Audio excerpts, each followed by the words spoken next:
Hey guys, how you doing? Another day in the shop. Thanks for tuning in. I'm Jimmy. If you're new here, we're making it work.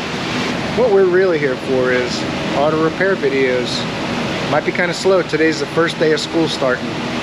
We're gonna make it work. Stay tuned.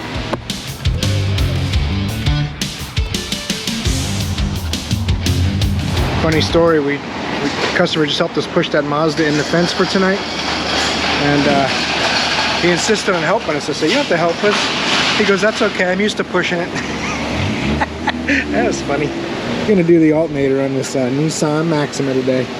The first step in the procedure is remove radiator.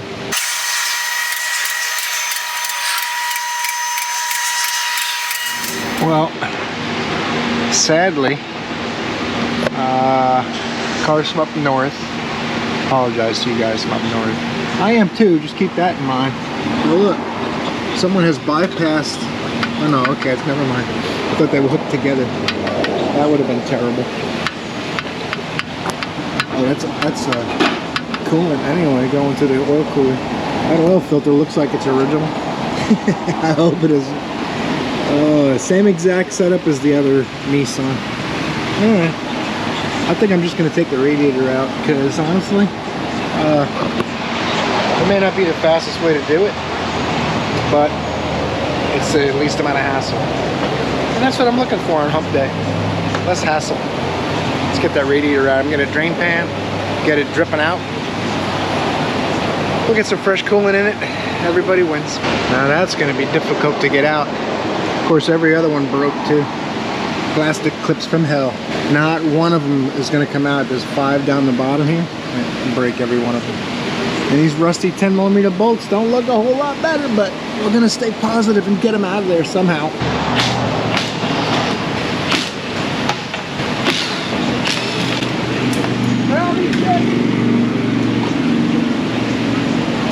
It's got a fairly new radiator in it and a very rusty radiator support. If someone just put a radiator in it, that's a good sign. It'd be a little easier to do. Got the radiator cap on it still, so when I pull this, it should come out a little slower. And then when I let it down lower, I can pull the radiator cap out and it will drip faster. Let's test that theory. It should slow the fluid down unless it has coolant leaks. It's dripping fairly slow. Let's pull the cap off of there and see what happens.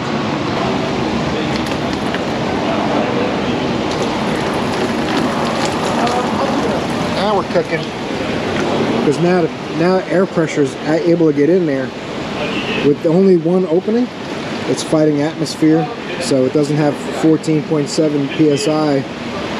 So you take the cap off, now you got an opening so it can pull out. It actually kind of forms a vacuum. The fluid kind of forms a vacuum. It tries to seal itself and it won't come out. And now you just opened it up and eliminated that too.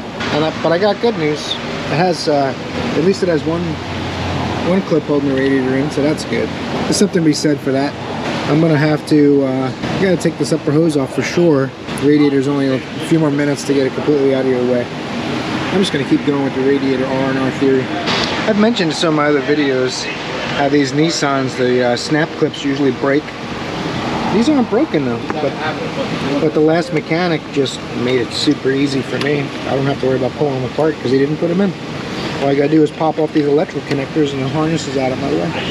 Everyone likes when their job is made easier, except these Nissan connectors are also a bear always. They're really hard to get apart. I find a pocket screwdriver usually works. There you go. One more of those. I wiped off my Milwaukee ratchet, took the white right off. Oh well. Uh-oh, now they're off. I think I mentioned in an earlier video how every ratchet has 2 offs and 2 ons. You just got to be careful. You have to use the right off and the right on at the right time and stuff.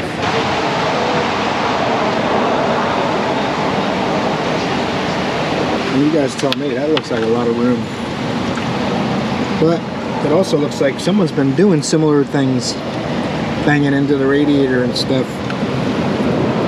Seemed to hold coolant pretty well, so 3 more clamps and a clip and it's out of there. Yeah, pulling a radiator out is the way, because I got to take this this lower hose out of my way anyway. Everything's going to be nice and easy and low stress today. I can feel it. Instead of shortcuts can be stressful sometimes because you're making it harder to save time, basically what you're doing. That's what a shortcut is. When a mechanic finds a shortcut, the stress level goes up and you save time and you make more money. Because when you're paid on flat rate, they tell you, I'm going to give you 2 hours for this job, whether it takes you an hour and a half or 3 hours, you get 2 hours. So you have more stress trying to make more money. But when you're looking for low stress, you don't take shortcuts. You just take everything out of your way, and it's easier to get to what you're working on. There's no room in here for a hose spoon, so I'm going to use my Mayu pick, which you can poke the tip through the hose if you're not careful. So you got to be real careful. I'm going to try to loosen it up so I can turn it and slide it off. Oh, I heard a clamp drop in my coolant bucket. That's a shame. Look at that, little by little, more and more room, like the alternator is almost going to jump out on its own. Another executive decision. These cooler lines aren't that tight. So I grabbed my old trusty gear wrench 22. I'm just going to unscrew them instead of unclamping them. Got my little drip pan under there. Hopefully I catch most of it. It never catches all of it, but you just want to catch most of it. Less to clean up afterwards. Let that drip a minute, and I'll do the other one. This radiator is all but out. One more clip to go. That's why I keep lots of drain pans. You know what makes a good drain pan too is the rotor boxes from Napa. So the premium rotors come in a nice plastic box, and the bottom doesn't have any holes in it, and the top does. So you can only use the bottom for a drain pan. But look at that. I'm not even hardly making a mess today. That's nice. This job's too easy.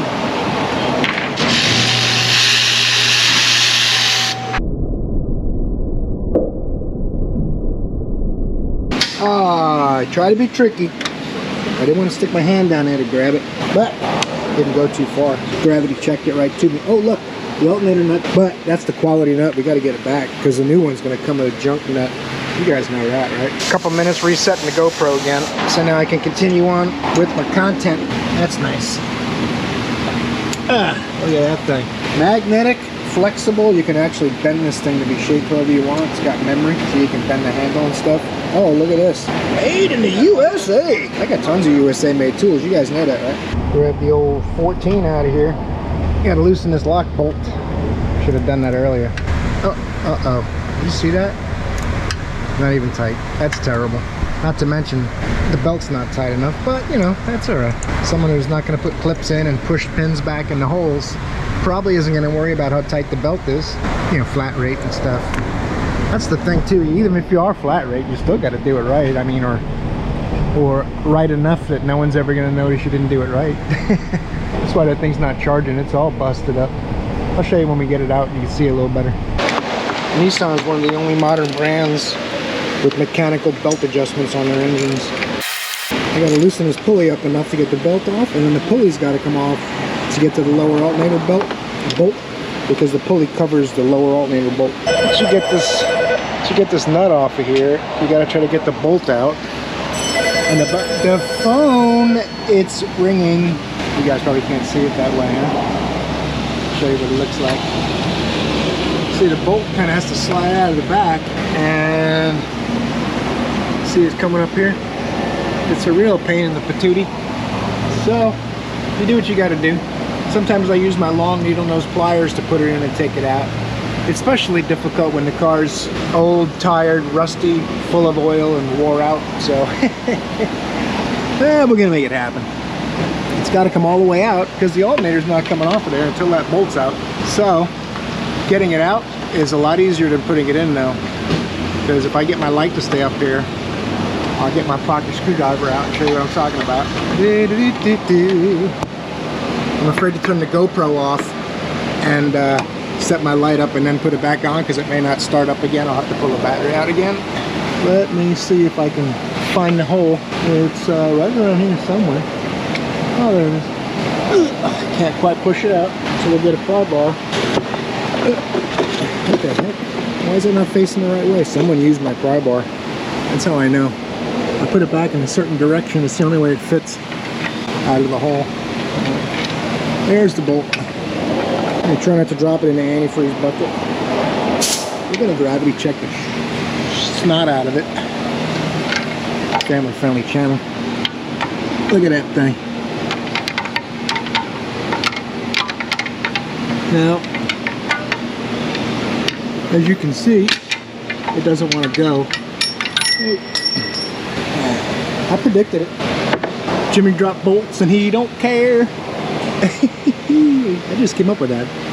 I'm gonna have to go up top now by letting the car down instead of climbing up on a ladder. And that alternator should lift out of there.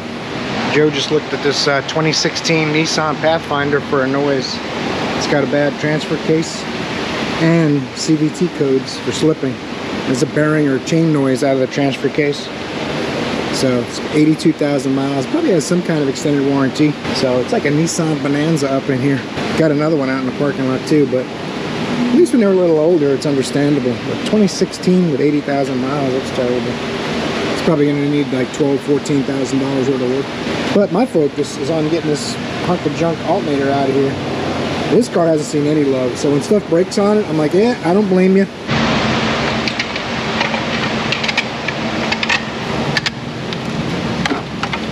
Ow. Doesn't want to come out. It's gonna come out. The only question is how ugly will it get? Sometimes you just force that bushing back in the housing, and then it'll let it come off. Let's see if that worked. Oh yeah.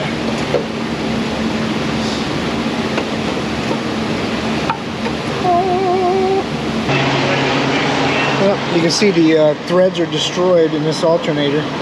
Pieces came out with the bolt. The bolt looks okay though. So at some point it was cross-threaded, and one of the many repairs this Nissan's probably had, but voltage regulator's obviously broken. So I'm sure that's part of the problem. I did not break it removing it, FYI. So now we go see if the alternator's here yet. Easy GoPro, easy GoPro. I'm holding it rock steady, and it is jumping all over the place. I'm rock steady right now. That is so weird. Look at this thing. This is how you know you're getting good stuff. Product of Mexico. Ultima. Like the Kyosho RC car. That was a great RC car when I got one. I was so happy to have it. After Joel Johnson won the Worlds. Oh yeah. Stop! I know that's a I'm just saying. Stop. Take this included nut, and I'll give it back to him instead of throw it in the garbage. At least someone will get use out of it. I'll put it on the next one. I like to check these threads before I try to put it in, and they feel like they're a little chewed up. So I'll start from the other side, which is usually good because if you cross-thread it, it goes this way. If you cross-thread it, the first half of the threads will be messed up. Hopefully you'll stop, but some people don't. That last alternator, they didn't stop.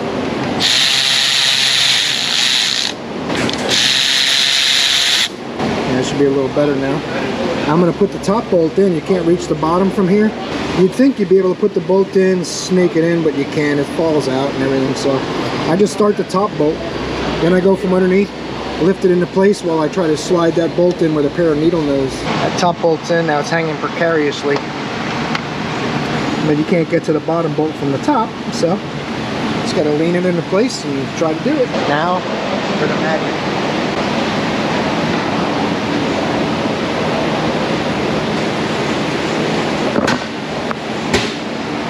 Got that bolt about in a little bit more.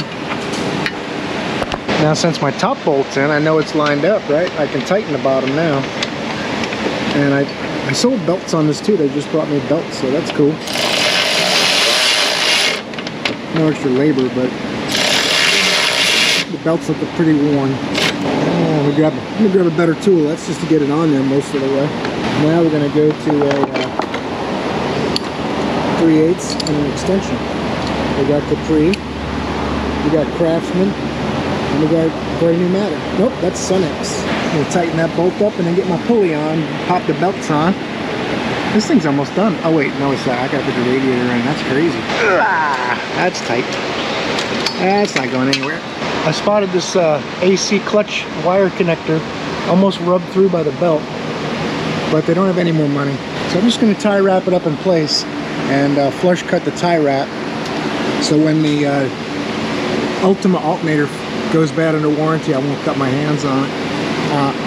I mean, I should have said if. All right, that's all good. You might also notice that the AC pressure line is got dye on it all the way down. It's leaking refrigerant and oil. So probably knows about it. Puts a little stop leak in there once a month or so. I'm gonna finish putting this alternator in and stop picking this car apart because this car's got a lot of picking that could be done. All right, now we're gonna do this. Get this 1930s style belt adjustment done. The belt's in all the grooves correctly, so I just tighten and feel the tension. It actually feels pretty good right there. You want the belt to be past where it feels a little loose, but not so tight it's like a guitar string. It's hard to explain, but there is measurements for it. You can look up, and there's tools to measure belt slack, belt tension if you're not sure. But you want it basically pretty snug, and then a little bit more so it won't slip when it's cold. I don't know if you guys can even see that thing in there, but yeah, that's pretty good. It takes a little bit of force, good 10 to 20 pounds of pressure to deflect the belt about a ½ inch or so. Don't forget to tighten your upper bolt the rest of the way, because you started off without it completely tight, right? What I do is as soon as I think of it, I tighten it, because it may not come across your mind again. That's at least how I do it. I got the Superior OEM flange nut. Why they give those really cheap thin little nuts with alternators, and they've been doing it for years, I don't know. Tighten that bolt up and the radiator goes in. We're leaving it with one clip holding it. I try to put the clamps in a way that I can get them from the top or the bottom if I have to work on the vehicle again. It's probably not that important, but just in case, you never know. Don't forget to tighten your pinch bolt. I was about to drop in the fan and I said, you know what? I don't think I tightened that yet. So as soon as it popped in my head, I went and did it. The last guy left it loose, so I don't want to be that guy. Not that it never happens, but if you come up with some kind of a routine in your process, it's less likely to happen. It'll happen less. I think this is like the 4th Nissan in a row. This one here, the customer went to AutoZone, pulled codes, and they sold him oxygen sensors. So he took them to a mechanic and had them installed and didn't fix it. So we're gonna have us a little look-see, figure out what's going on with the fuel system that makes it set oxygen sensor codes. Most likely on these, low fuel pressure, bad map sensor, or something to that effect, throttle position sensor, throttle body, that kind of thing. So it loses power, sometimes it stalls, and it sets oxygen sensor codes. So AutoZone sold them oxygen sensors. This is starting to see a pattern here. And he's lurking around the parking lot trying to help me. So I probably won't be able to film too much, but we'll get the scanner on it and see what kind of codes it's got now. Uh-oh, the other way. 2007 Nissan Pathfinder, 168,216 miles. I'm trying to be stealthy with the camera, but probably cat's out of the bag already. Let's just do a full system diagnosis. I'm gonna let this run a minute, see what kind of codes. We're gonna check all the modules because it's a new customer. See what's going on. Keys in car means customer's sitting in the car waiting for you. Driver's window don't work. He said, don't put it down, it won't go back up. When all the windows are open, like the AC don't work. I don't want to be judgmental, I'm just saying. All right, the codes are P0335 ECM. C is a crank position sensor or circuit erratic, and lean bank 102. Also has ABS C1130, which means it saw the engine stall. So it's got something going on with the crank sensor or circuit, most likely. Very common in these Nissans. I was thinking mass airflow, but a quick way to check that is to see what it's flowing, grams per second. The rule of thumb is about 1 gram per liter at 500 RPM, and this is a 4 liter. So the mass airflow is good right there. It's about 4 grams. It's a little over 500 RPM, so it's a little higher. If it was a 5 liter, there should be around 5 grams. That all looks good. Engine RPM. The two O2 sensors look like they agree. I don't see a problem with left versus right, but it has a code for it, for lean. Very strange. So there may be a couple of problems, maybe a vacuum leak on that bank or something like that. Sometimes a slight misfire can cause a problem with lean codes, but everything looks kind of normal right here, right now, which that only makes me lean a little more towards a crank sensor or a crank sensor related problem. We're gonna let this thing run a little bit, see if it'll act up. And I'm going to bring this graph up, and we're going to watch this. And I also want to watch battery voltage too, I believe. Let's take a look at battery voltage and add that to the stream. I'll try to find cam sensor, crank sensor, battery voltage, and bring those up. And if something happens, try to catch it and see which one dropped off first. I brought up battery voltage, engine speed, fuel pump relay, and ignition switch. Now if I lose my engine speed before my fuel pump relay or ignition switch turn off, then there's something going on with the crank sensor or wiring to the crank sensor or the computer, but it's going to be the crank sensor 99 out of 100 times on these. So we're going to let it run, and I'm going to try to catch it while I do other things. This graph, I got it really slow, so it holds a lot of time, and I'll be able to see what happened first if it does shut off. Another thing I wanted to mention too, these are bad for the ECM power relays go bad on these a lot, but when that goes bad, you lose communication also. Kind of like that Ford truck I had a couple weeks ago. If you guys saw my day in the shop video with the F150, no start, no crank. Same thing will happen with this one. If the relay is the problem and it shuts off because of that, I'll hook it up. My scan tool will also have no communication. So if that's the case, I'll come back and this will say lost communication and the engine will be off, right? I'm hoping I can catch it, watch it do it, but we'll see. Well, I'm gonna button up this Nissan. Usually just a little squeeze clamp on the overflow hose, but that's all right. It had either water or clear antifreeze in it. So we're putting a Nissan antifreeze in. These are bad for air too, so I'm using my little funnel to help. The higher it is, the more air it'll help get out. Should really vacuum fill it, but I don't feel like it. Get the majority of air out of it. Then we'll fire it up, it'll purge some more air and gurgle a bit more. I gotta find out about the negative terminal, see if we're doing that too. Oh, that's pretty trippy.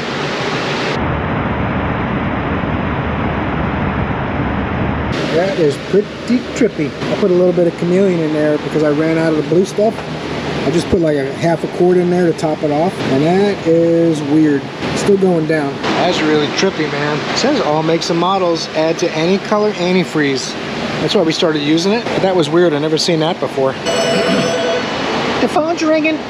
There was no push pins up here anywhere. So I'm gonna put some in just because I love cars. I put one in the phone is still ringing.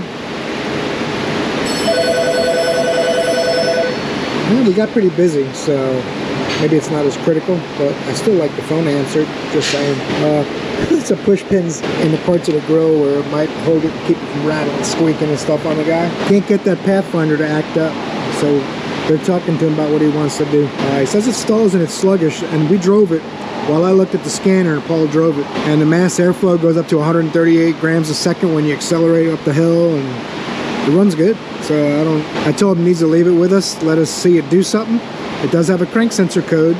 It probably needs a crank sensor. I don't want to see it do something first, so we'll see what happens with that one. I'm gonna fire this thing up and see how this goes. I gotta find out about the negative terminal. I haven't gotten to that yet. Let me go check. It's on there a little bit more than usual.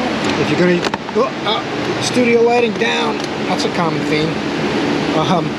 If you're gonna do this with a razor blade like I'm doing, be super careful. Of course, everyone knows how sharp a razor blade is, but there's not a lot of wire strippers that are big enough for a battery cable. So we're gonna try to get this one on here, then we're gonna get a bolt-on terminal and bolt this to it. I don't think these are gonna do it, but I'm gonna try.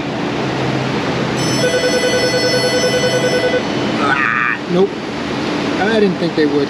They're cable crimpers. Guess what's next on my list of tools? There's a crimper tool they make to crush these in so they look very nice. This is not going to look too good. But I just want to snug it up while I solder it, and then I'm going to shrink tube over it. Alright. Pull the battery out so I can solder it. I want to be able to solder it without risk of fire or explosion. I just put some vice grips on there to hold it for me so I don't have to use my third hand. This is a family channel, so I can't show you guys all my skills. This will take a minute to heat up, and once it does, the solder will start to flow and we'll be good to go. A regular soldering iron won't get hot enough for this much mass. That's why I'm using a pocket torch. Super handy tool for just this kind of thing. I melt shrink wrap with it too. It's really not the right tool for that, but it'll do it. And if I had the proper crimping tool, I wouldn't have to solder this at all. I do it like the factory. There's no solder from the factory. It's all crimped. This is good. It's hot, pulling the solder in, everybody wins. And it'll discolor the copper, that's normal. I'm gonna cover it with black shrink tubing anyway. I'm gonna let it cool a minute. or have a piece of shrink tubing. Pretty big piece of shrink tubing, but it's the first piece I bumped into, and it should shrink down just fine.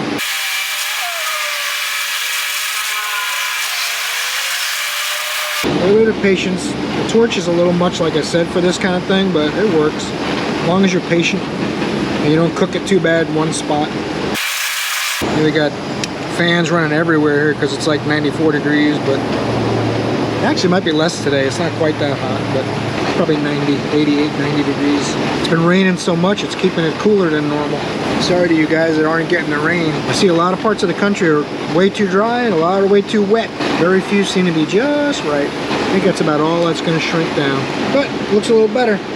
I'll take it. Hope it reaches. Not too crazy about this wing nut. Comes with the terminal though, so it must work. Yeah, that's not going anywhere. Similar to the factory one. 12mm nut, wing nut, but still similar. These are standard threads, by the way, because I found this terminal up in our handyman section and it was missing a nut. I tried a metric nut, it didn't go on. I had to get a standard nut, 5/16. Oh, if only I had the camera on when I started this thing up. Everyone in the shop turned and looked. The timing chains are going rocka, rocka, rocka, rocka. Let's see if this thing's charging real quick. Make sure we at least did our part to keep this thing on the road and out of the scrap yard. Man, that thing's noisy. Goodness gracious. That's what we like to see. It's charging. I'll let this thing run a little bit, make sure we get all the air out of it.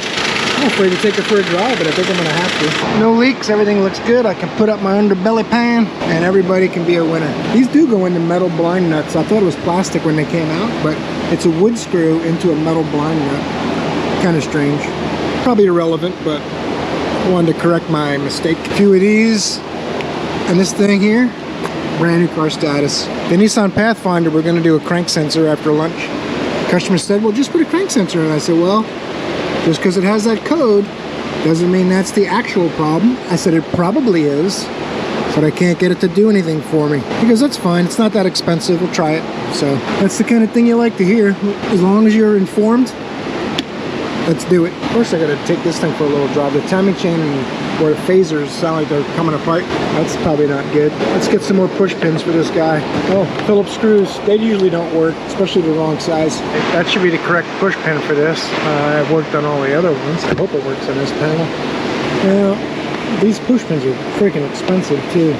So I'm not gonna give every single one because he has no money.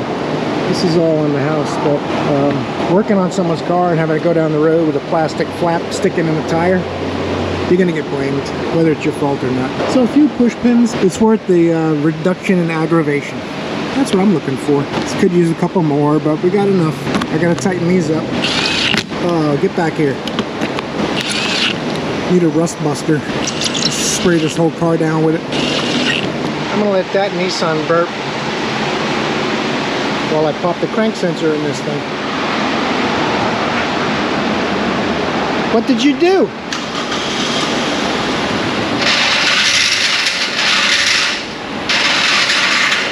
Something's gonna shoot out at me, careful. All right. Crank sensor's right there. A little easier when you take the tire off. Pull that rubber boot off, 10mm, slides right out. Like I said too, I'm not sure if it's gonna fix his problem. He said, go ahead, put one in and I'll try it. So I'm like, you're better off just leaving with us. Let us feel what it does. Yeah, just put it in there. You got it. All right. Now we're getting somewhere.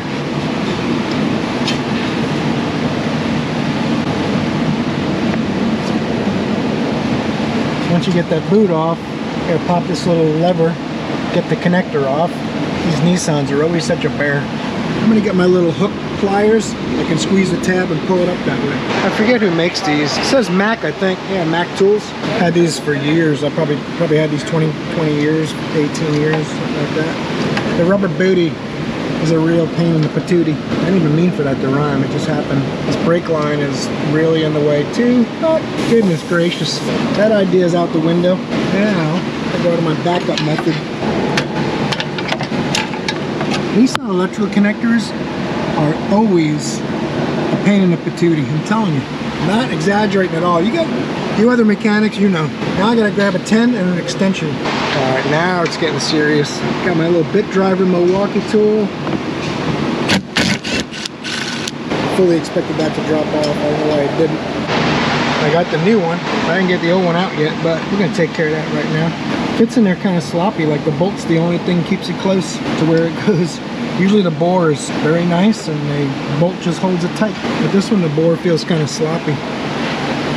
There's no O-ring on it. I don't like that. It's supposed to have an O-ring. Maybe that's why the old one felt sloppy. Maybe that was causing a problem. I'm not sure. There it is. You guys can come along for the ride. It feels a little snugger with the O-ring on there like it's supposed to have. Start that bolt a couple turns with the old pickle juicers. They're not what they used to be. When I was a younger man, I could twist my fingers in all kinds of weird shapes. Hey, William, call the office before you back that off the pad. Plug this connector in, and the rubber boot wants to try to cover it. I'm not going to let it though. I like to hear a good little snap. I didn't hear it. Frickin' Nissan. Make sure this doesn't come off. I got to tug on it without pulling the release. Okay, we're good. The boot's supposed to face the other way. There it goes. Get the wheel back on and see if I have to do a crank relearn. Almost every car you do, but not every car. All right, I checked this thing for codes. No codes. Looking for crank relearn. They don't have it. DTC work support. Actuation test. Data stream. Check for all codes again. It's been running about 5 minutes. No DTC. I don't see a crank relearn. We should be good. I'm going to take it for a drive. Make sure it runs good on the road again. Another opportunity for whatever might have been the problem to show up. I'm pretty confident that it probably just had a bad crank sensor. But I'm not sure because it didn't do it. We threw some darts, fired the old parts cannon, and but everyone's on the same page, so we'll see what happens with this car. I'm going to drive it and recheck for codes one more time, and we'll continue on this vehicle if anything shows itself, good or bad. Next on the agenda, Kia gets a fan assembly and a connector. We got some fresh junkyard parts ready to go right in. Gotta pull some ducts, pull some pins, put latch stays, connector.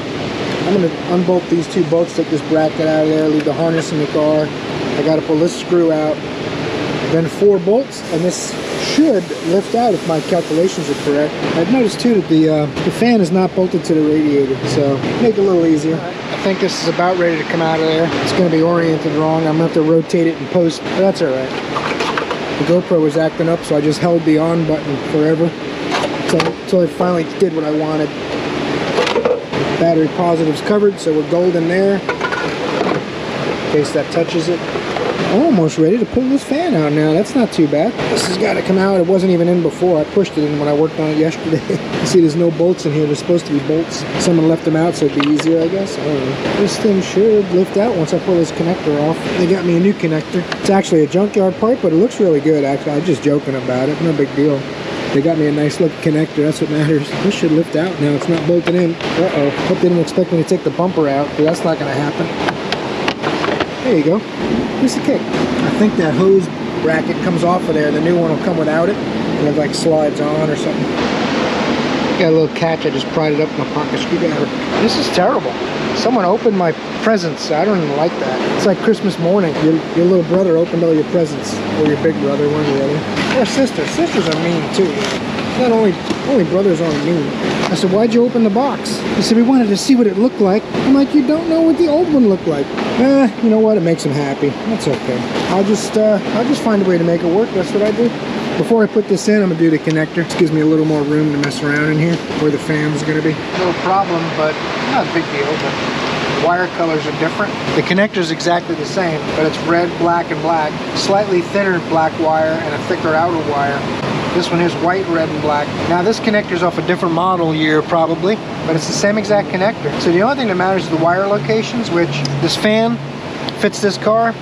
This connector was what's on this car before. I'm going to put the wires the same way. So I'm going to go white to red, red to the center wire, and black to black on the outer wires. Because the fan control circuits are going to be the same for the fan that fits this car. They may have changed it later on, but that would have a different fan assembly, right? Even though it's the same connector. I hope that makes sense. Staggered the wire lengths just so it look a little cleaner when I put my convoluted tubing over it, or shrink wrap, or wire, or harness tape, or whatever I decide to put on there. One more connector to go. There's a Doyle. We're good. Doesn't quite fit in the factory convoluted tubing like I had hoped. Butt connectors are a little big. So I put it around 2 wires, and I'll just use some of my own harness tape to clean it up a little bit. These are waterproof, like a marine style butt connector basically. Very good butt connectors. I know some people will say it should be soldered, but whatever works for you, there's no right or wrong way. If it's working for you and you're not having problems, keep doing what you're doing. I always try to cut it with a razor blade rather than using my teeth and stuff. I mean, I used to do it that way years ago, but it just looks a lot cleaner if you use a razor blade. You don't see the end fraying with teeth marks. The phone is ringing. Found me a couple of bolts because I like to bolt my fans in when I put them in. Just got to be careful that your bolts don't poke into your radiator tanks. We're good. Another one down there. Told you. Don't need no stinking extended reach ratchet. Probably would be easier though. I gotta put the battery in it to use it.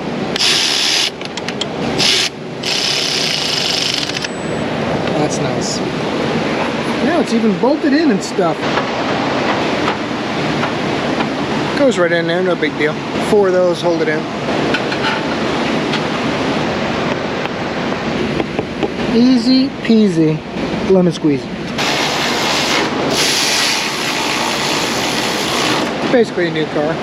Waiting on door handle parts though. I think they're coming tomorrow. Look at that fan whizzing away. Really quiet too. I wasn't sure if it was running when I came to get you guys, so I could show you. Oh my god. The phone's ringing. I came to get you guys. I'm like, is that thing even on? Should I turn the camera on yet? But it's just way quieter than the fan that we took out. The other fan, the original fan, the connector was about 50% is melted as the connector side going to it from the harness. Both of them are damaged. Change them both. Be sure it's fixed. My son brought his car and he said, Dad, my brakes are making a wicked noise. I said, you're always complaining.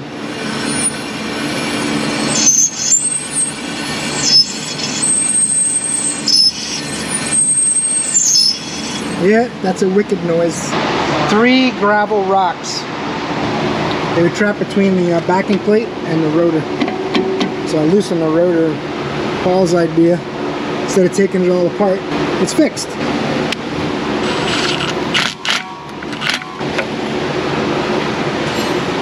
Disabled by gravel. It was making a heck of a noise. They would have ground him up in a couple of weeks. Katie caught a frog. He looks like a cute little guy.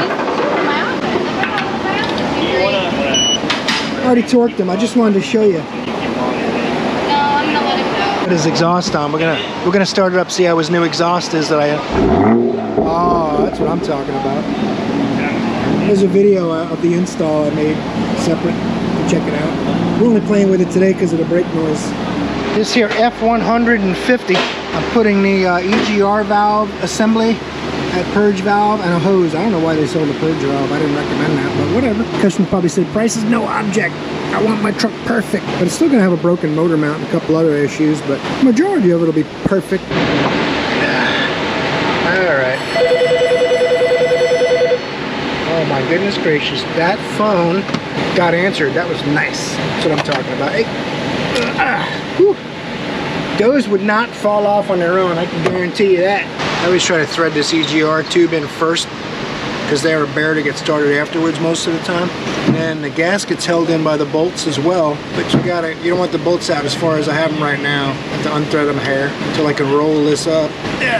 Get over here. There's a lot going on. You're fighting the metal tubes, the bracket for the brake booster hose. And if you pull these bolts out too far, the gasket falls out. Then you're trying to find it in the intake manifold valley. It's fun. You got a new motor too. Yeah. What? Sending radio signals to your head all day at work. Die of brain tumor. It can't be good for brain cancer. From James D, baby. Young and good one. You thought the vaccine was dangerous. Try listening to YouTube all day. Having earbuds in his head all day. Earbuds invented by Bill Gates. Alright.